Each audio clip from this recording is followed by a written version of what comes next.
Hi, this is Rajesh Sharma. ఎట్టకేలకు అనుకున్నంత అయ్యింది. చాలా రోజుల తర్వాత రీజనల్ రింగ్ రోడ్డుకు సంబంధించిన అప్డేట్తో నేను ఈ వీడియో చేస్తున్నాను. దట్టు అది కూడా ఉత్తర భాగానికి సంబంధించిన వ్యవహారానికి సంబంధించిన ఇష్యూ. ప్రధానంగా మనం ఒక్కసారి నేపథ్యాన్ని గనక మనం చూసుకుంటే ఎగ్జాక్ట్ 1 year క్రితం ఈ ఉత్తర భాగానికి సంబంధించి 161.5 కిలోమీటర్ల నిడివితో 4 ప్యాకేజీలుగా చేసి దానికి టెండర్లు పిలిచారు.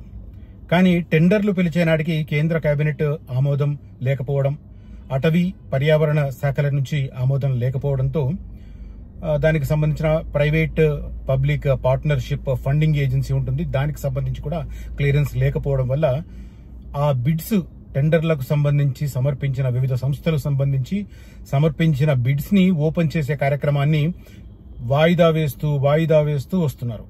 ఆల్మోస్ట్ 11 నెలల కాలం పూర్తయిపోయింది. టెండర్స్ గడువు ముగిసి కూడా పదే ఇదిగో అదిగో అంటున్నారు. బట్ ఓపెన్ మాత్రం చేయట్లేదు, పనులు అలకేట్ చేయట్లేదు.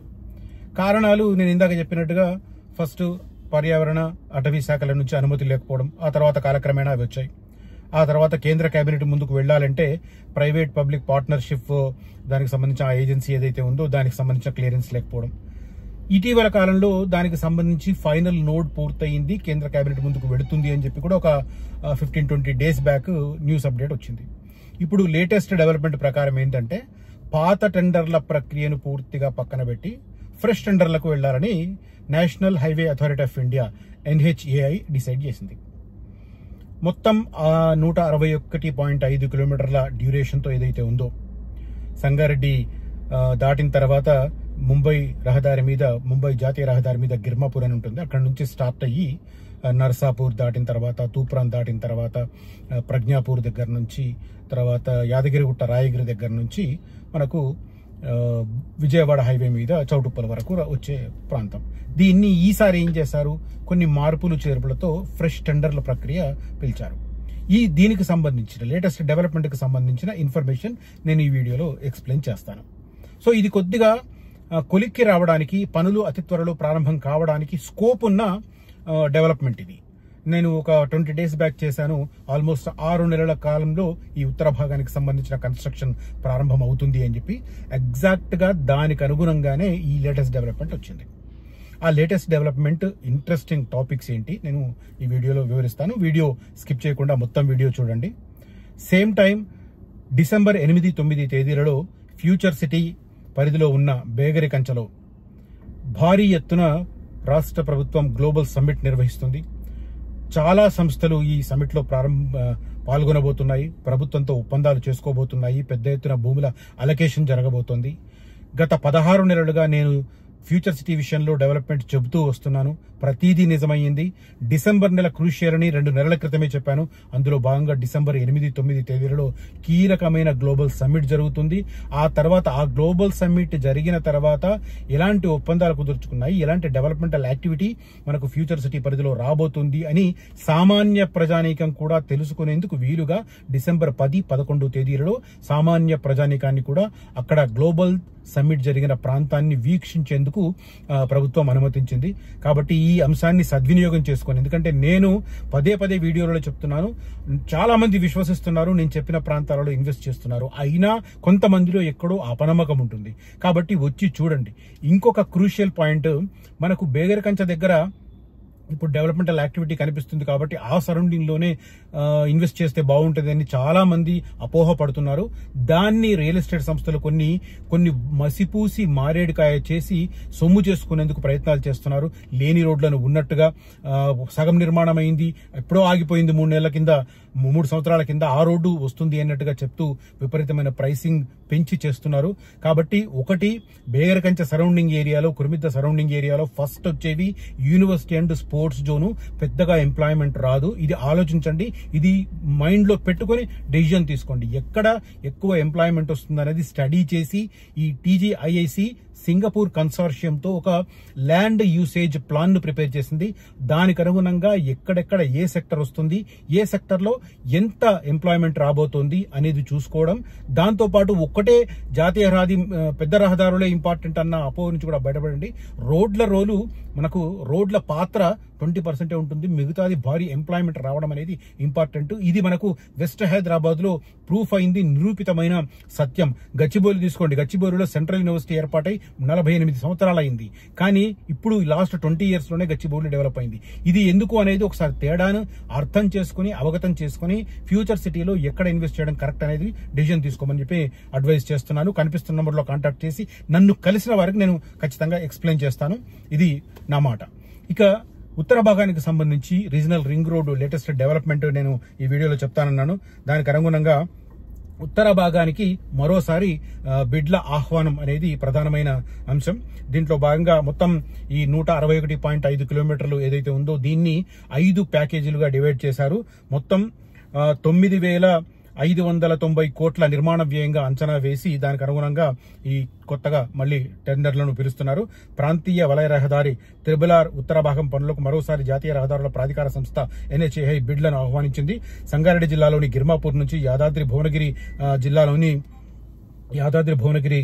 జిల్లాలోని తంగడపల్లి వరకు మొత్తం 161.518 కిలోమీటర్ల మేర గ్రీన్ఫీల్డ్ రీజనల్ ఎక్స్ప్రెస్ వేగా 6 వరుసల రహదారిని అభివృద్ధి చేయబోతున్నారు.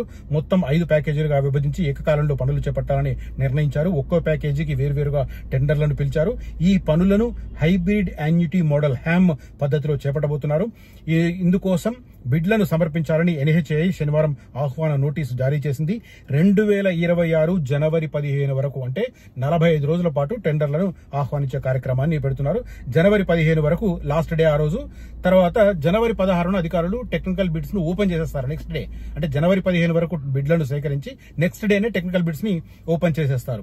ఈ వ్యవహారాన్ని పర్యవేక్షించడానికి NHAI 3 విశ్రాంత అధికారులతో ఒక స్వతంత్ర ఇండిపెండెంట్ కమిటీని ఏర్పాటు చేసింది. రిటైర్డ్ ఎంప్లాయీస్ తో విశ్రాంత IPS అధికారి పర్వేజ్ హయత్, విశ్రాంత ఇండియన్ ఆడిట్ అకౌంట్ సర్వీస్ అధికారి Rajveer Singh, shipping corporation of India మాజీ CMD అరుణ్ కుమార్ ఈ త్రిసభ్య కమిటీలో ఉన్నారు. NHAI టెండర్లను పిలిచినప్పటికీ public private partnership appraisal committee, నేను ఇందాక చెప్పాను కదా ఆమోదం పొందాల్సి ఉంటుందని చెప్పి, ఆ కమిటీ ఆమోదం ఏదైతే ఇస్తుందో ప్రాజెక్ట్ అంచనా వ్యయానికి దాన్ని మినహాయించి, ఈ GSTని మినహాయించి ఇప్పుడు ఈ అమౌంట్ నేను ఇందాక చెప్పాను కదా 9,590 కోట్లు అది కన్ఫర్మ్ చేసింది. నేను 20 days బ్యాక్ చెప్పాను ఇది అప్రైజల్ కమిటీ త్వరలో క్లియర్ చేస్తుందని. క్లియర్ చేసిన మొత్తం ఇది PPPAC అంటారు దీన్ని, public private partnership appraisal committee ఆమోదం మేరకు ప్రాజెక్టు అంచనా వ్యయాన్ని GST మినహాయించి 9,590 కోట్లుగా చూపారు. రోడ్డు నిర్మాణ వ్యయం, భూసేకరణ, ఇతర ఖర్చులను కలిపి NHAI ఈ ప్రాజెక్టుకు మొత్తం 15,627 కోట్లు వెచ్చించబోతోంది. అంటే భూసేకరణ కాకుండా కన్స్ట్రక్షన్ యాక్టివిటీ అదనమాట. సో అలైన్మెంట్ ఏంటి అనేది చెప్తాను ఇక్కడ. గత సంవత్సరం డిసెంబర్లో ఏదైతే గ్రీన్ ఫీల్డ్ త్రిబుల్-ఆర్ ఎక్స్ప్రెస్ హైవేకి కన్ఫర్మ్ చేశారో అదే అలైన్మెంట్. కానీ అప్పటికెప్పటికి మార్పు ఏమిటంటే ఆ రోజు 2+2 4 లైన్స్ గా కన్స్ట్రక్షన్ చేయాలని నిర్ణయించారు. ఆ తర్వాత ఎప్పుడైతే ఆ రూట్ కు సంబంధించి వెహికల్ మొబిలిటీని అంచనా వేశారో, లేదు 4 వరుసలతో నిర్మిస్తే సరిపోదు, అది నిర్మాణం పూర్తయ్యేసరికి వెహికల్స్ నంబర్ గణనీయంగా పెరుగుతుంది కాబట్టి నిర్మాణమే 6 వరుసలుగా చేయాలి, 3+3 కానీ ఆ తర్వాత డిసిజన్ తీసుకున్నారు. ఇప్పుడు ఈ టెండర్లలో అంశాన్ని ప్రధానంగా పొందుపరిచారు.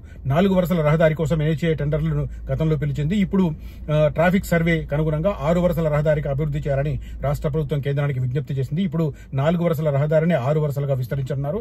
అలైన్మెంట్ లో ఎలాంటి మార్పు లేదు.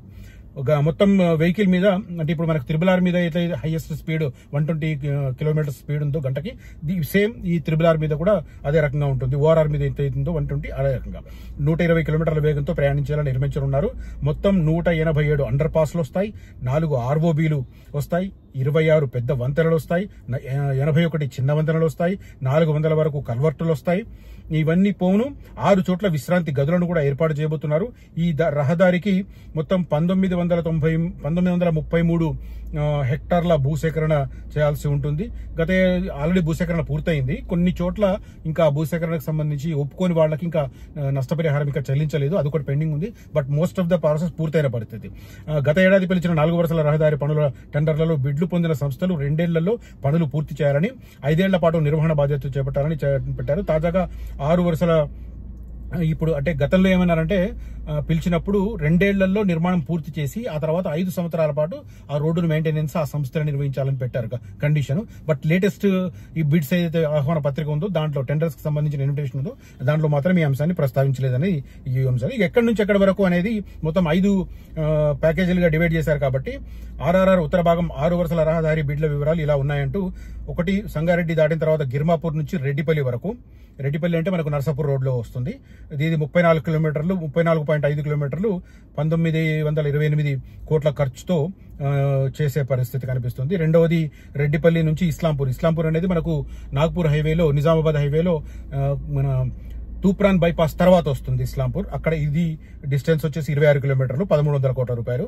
ఇస్లాంపూర్ నుంచి ప్రజ్ఞాపూర్ మనందరికీ తెలుసు గజ్వేల్ పక్కనే ఉంటుంది, కేసీఆర్ కాన్స్టిట్యుయెన్సీ పక్కన. సో ఇక్కడ వచ్చేసి ఇది 23 కిలోమీటర్ల డిస్టెన్స్, 1233 కోట్లు. తర్వాత ప్రజ్ఞాపూర్ నుంచి రాయగిరి అనేది మనకు బిట్వీన్ భువనగిరి యాదగిరిగుట్ట మధ్య ఉంటుంది రాయగిరి. అక్కడి వరకు ఇది 43 కిలోమీటర్లు, 2188 కోట్ల రూపాయల వ్యయం. ఆ తర్వాత రాయగిరి నుంచి తంగడపల్లి అనేది మనకు చౌటుప్పల్ దాటిన తర్వాత ఉంటుంది. ఇది 35 కిలోమీటర్లు, 1868 కోట్ల రూపాయలు.